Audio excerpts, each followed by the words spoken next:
Alright, my beautiful, brutal broskis, today we're talking about Blighten, which is currently having a playtest over on Steam that anyone can jump into right now, or at least at the time of recording this video. And today, I just kinda wanna highlight this game, because the playtest kinda caught me off guard. It's way better than I expected it to be.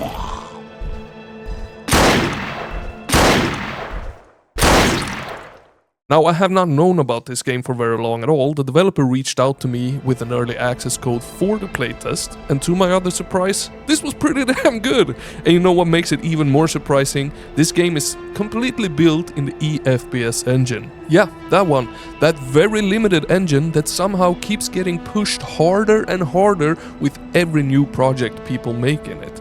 And honestly, this might actually be the best looking FPS engine game that I have played so far. I can't tell you if it is for the future because it's constantly getting better and better, but so far this is the best looking one. But the even wilder part is, it doesn't just look good, it plays pretty damn good too.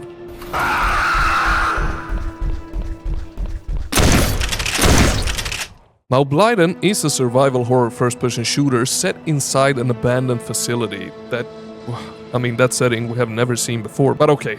The facility, it has been overrun by mindless creatures infected by the Blight. Wait, I think we heard something similar before as well.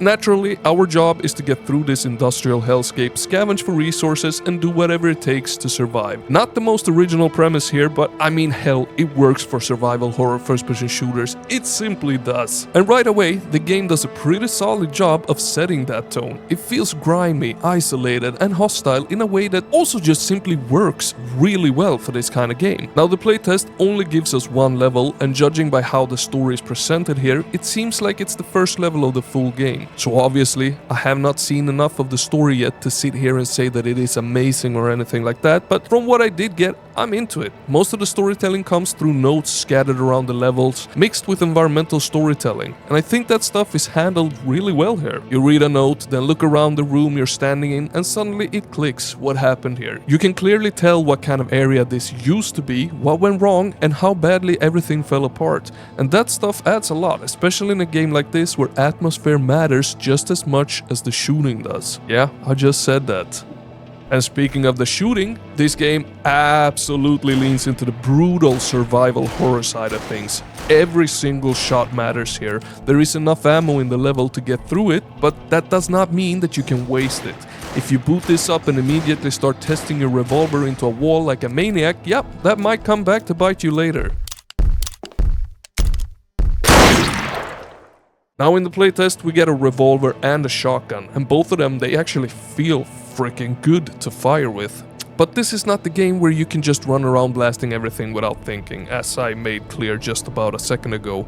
If the enemies, they get too close, things, they get ugly really damn fast. And if you run out of ammo and you're left trying to sort things out with just a crowbar, good luck, Chuck! It can be done, but it's not gonna be pretty, trust me. And that's honestly one of the things I like most about this one. It really does feel like a survival horror, not just in the visuals or the atmosphere, but in the actual combat as well. There's tension, there's pressure, and that's not something I expected to be pulled off this well in the FPS engine, but somehow they managed it here.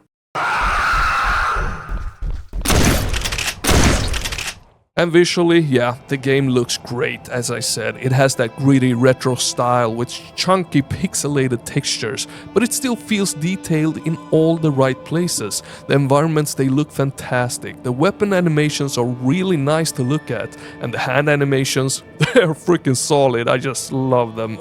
And the whole thing just comes together in a way that feels way more polished than I expected. Again, for an FPS engine game, this is seriously impressive.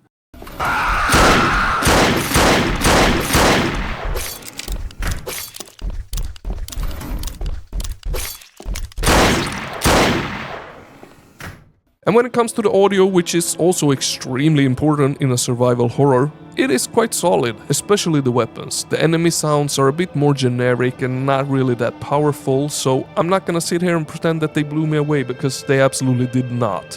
But the guns, The guns, they sound powerful, mighty. I especially like the revolver. It has a really satisfying punch to every single shot. And since it usually takes 2 or 3 shots to bring down an enemy, that sound gets burned into your brain pretty damn quickly. Or at least it did for my brain. Yeah. The shotgun though, that thing is also just pure satisfaction up close. One clean blast and the enemies drops. It's beautiful stuff.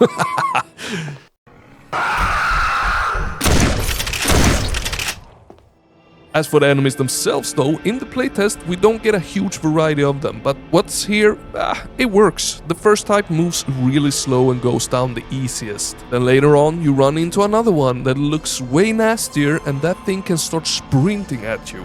And the second that happens, you better start shooting, because if you hesitate, you're probably about to have a really bad time. You might even die.